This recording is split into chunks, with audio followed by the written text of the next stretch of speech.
Hello friends, हमारे नए video में आप सभी का स्वागत है। हम आपको आज ऐसी कहानी सुनाते हैं। मधु बच्चों समेत चली आ रही है। बेटी को ऐसे अचानक आते देख माँ हैरान रह गई। अरे मधु, ना कोई खबर, ना फोन। अरे माँ, आप लोगों की याद आ रही थी, सो चली आई। मधु ने कहा, अब अंदर भी आने देगी या नहीं? पापा कहाँ है? काम पर गए हैं, शाम को आएंगे। तुम लोग बैठो, मैं कुछ खाने को लाती हूँ। नमस्ते नानी माँ, बच्चों ने एक साथ कहा।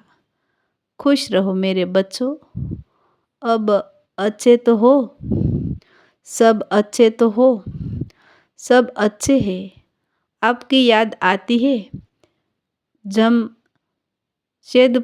में नाश्ता करके आपसे कहानी सुनेंगे। बच्चों ने एक साथ कहा, ठीक है, मैं नाश्ता लाती हूँ। तुम सब हाथ मुंह धो लो।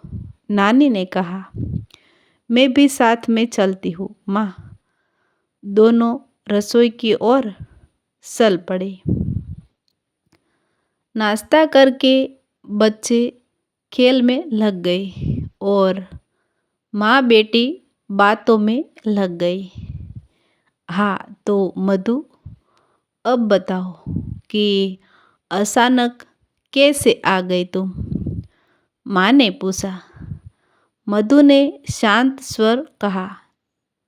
मधु ने शांत स्वर में कहा, माँ, मैं हमेशा के लिए वह घर छोड़ आई हूँ। बच्चे कुछ नहीं जानते। माँ को जैसे सदमा लगा। कुछ देर तक तो वे पूरी तरह से मौन रह गई। फिर थोड़ी देर के बाद जैसे होश में आई। इतनी बड़ी बात तुम इतने इत्मीनान से कैसे कह सकती हो? तुम होश में तो हो मधु? हाँ माँ, मैं होश में आ गई हूँ। जानती हो माँ, 15 साल की तपस्या के बदले तुम्हारे दामाद ने मुझे बेवफाई दी है। दफ्तर के देरे के नाम पर वो किसी लड़की के साथ। मुझे तो बोलते हुए भी शर्म आती है। सी, मधु ने कहा। अरे नहीं बेटी, मेरी आंखें इंसान को पहचानने में धोखा नहीं खा सकती।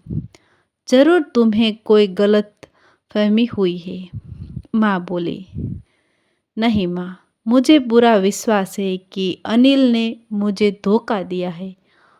अब अगर आप भी मुझे और बच्चों को बोझ मानकर यहाँ नहीं रखना चाहती हो तो हम अभी चले जाएंगे। मधु गुस्से में बोली। अरे मधु, गुस्सा क्यों हो रही हो? अब तक साहे जब तक साहे रहो, तुम्हारे ही घर है। मैं तो बस ऐसे ही कह रही थी। अभी थोड़ा आराम कर लो, सफ़र से थक कर आई हो। मैं बॉबी और बंटी को देख कर आती हूँ। ये कहकर माँ कमरे से बाहर चली गई। कुछ देर बाद थकान के कारण मधु को नींद आ गई। मधु की नींद फोन की घंटी बजने से खुली। बाहर शाम रात में बदल गई थी। फोन अनिल ने किया था। मधु के हेलो कहते ही अनिल ने कहा, मधु कहाँ हो तुम? पता है कितनी देर से दरवाजे पर खड़ा आवाज़ लगा रहा था। फिर देखा तो ताला लगा हुए है। कहाँ हो? जल्दी आओ ना। मैं वो घर छोड़ कर आ गई हूँ, बच्चों को भी ले आई। अब आप आराम से अपनी ज़िंदगी जी सकते हैं। मेरी तरफ से आप आज़ाद हैं और आगे से फ़ोन करने की ज़रूरत नहीं है। मैं तो बात भी नहीं करना चाहती थी, पर बताना ज़रूरी था। कहते हुए मधु ने फ़ोन रख दिया।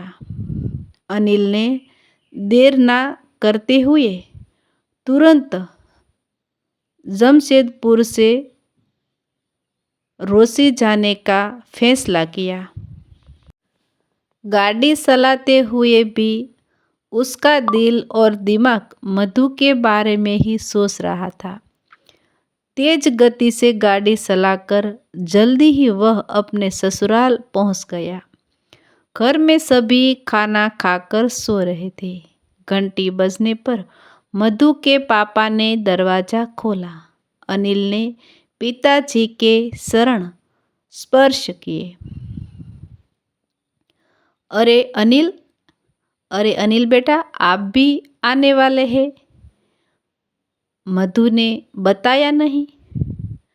शायद अभी तक पापा को मधु और माँ ने कुछ बताया नहीं है।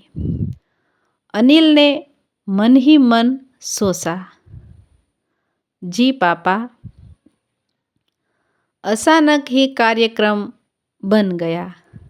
मधु शायद कमरे में है, मैं मिल लेता हूँ। आप भी आराम कर लीजिए, कहते हुए वह कमरे में चल दिया। मधु सोई नहीं थी। कमरे की बत्ती जल रही थी। बच्चे नानी के साथ सो रहे थे। अनिल को देखते ही वह गुस्से में बोली, मेरी जिंदगी बर्बाद करने के बाद चैन नहीं मिला जो यहाँ पर आ गई। सुनो तो, क्यों इतने गुस्से में हो? आखिर किस बात पर इतना बड़ा फैसला किया है? कुछ तो बोलो, अनिल ने कहा। पिछली बार जब तुम टूर पर गए थे तो तुम्हारा फ़ोन एक लड़की ने उठाया था, और आज भी जब दोपहर को मैंने फ़ोन किया तब भी आखिर कैसे कोई लड़की तुम्हारा फ़ोन उठा सकती है? टूर का बहाना बनाकर किसी और के साथ? सी मधु बोली। हे भगवान, इसके लिए तुम मुझे इतनी बड़ी सजा दे रही थी। मेरे साथ जो पेरेस काम करता है ना, ये उसी की शरारत है। उस रात भी उसी ने और कल भी उसी ने फ़ोन उठाया था। मुझे पहले ही बता देना चाहिए था तुम्हें। विश्वास नहीं है तो अभी बात कराता हूँ। अनिल ने फ़ोन लगाया, लाउडस्पीकर चालू किया।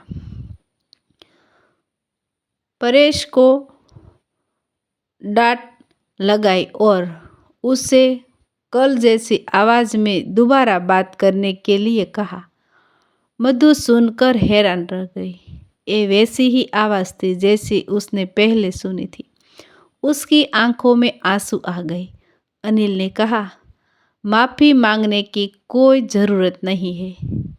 मैं तुमसे बहुत प्यार करता हूँ और अपने जीवन में तुम्हारे अलावा किसी और की कल्पना भी नहीं कर सकता। अब कभी भी कोई बात हो, पहले मुझसे पूछना, फिर कोई फैसला लेना, और घर छोड़कर आने की सोचना भी मत, समझी? कहकर अनिल ने मधु को गले से लगा लिया। मधु ने भी अपने कान पकड़ लिए और आगे से शक करने से तौबा कर ली। हमारी कहानी अच्छी लगी तो लाइक, शेयर और कमेंट कीजिए और साथ में सब्सक्राइबर भी कीजिए।